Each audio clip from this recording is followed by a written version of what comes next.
Another victim of the man accused of shooting and killing an 18-year-old Belmont student is speaking out. Good evening, I'm Emily Luxon. In 2021, 29-year-old Shaquille Taylor was charged with 3 counts of aggravated assault with a deadly weapon. But the case was dismissed by a judge because Taylor was deemed incompetent. News Channel 5's Aaron Cantrell tells us more about the woman and 2 kids he admitted to shooting at. He had a low bond shooting at me and my 2 babies at the time. And they let him out because he was incompetent. But you're not too incompetent if you're admitting to shooting at everybody. 26-year-old Shayla Workman's troubles with Shaquille Taylor started, she says, when she testified against someone in court he cared about for shooting at her and her 2 kids. His brother was locked up for shooting at me, like I said, initially in May. He shot at me first. He was locked up. Between May and August 2nd, I was harassed by his brother's girlfriend, him and his cousins. Taylor would eventually find Workman on August 2nd, 2021 at the now torn down complex River Chase Apartments.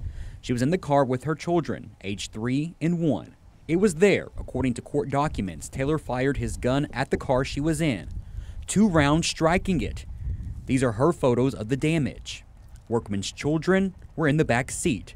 It was the 2nd time her kids had been shot at. The bullet hit the top of my car and it bounced off because I was driving, but had it not, it probably would have went through my window and shot my son in his head. Nikita Kirby is Workman's mother. Not only was she in contact with the DA's office, I harassed the DA's office because we're talking about my child and grandchildren.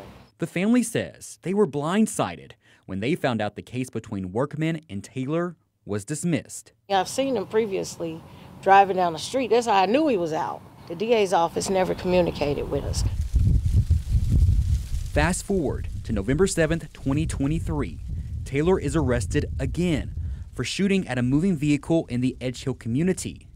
This time, one of those stray bullets hits 18-year-old Belmont University freshman Jillian Ludwig in the head. She passed away the next day. This mother should not have to put her baby in the ground. She shouldn't. And then just to think that she laid there another hour, Shaquille shouldn't have never even been released. And that lady, that DA lady assured me, she assured me he wouldn't be. This mother and daughter says the system failed them and the Ludwig family.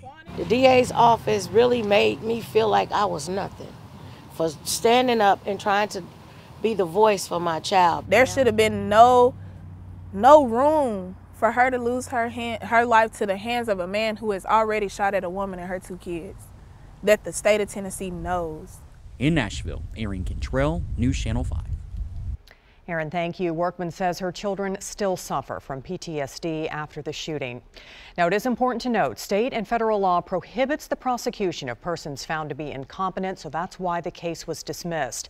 Doctors said Taylor wasn't a threat to himself or others, so he couldn't be involuntarily committed to a psychiatric hospital. We have a deeper look at this and Taylor's criminal past on NewsChannel5.com.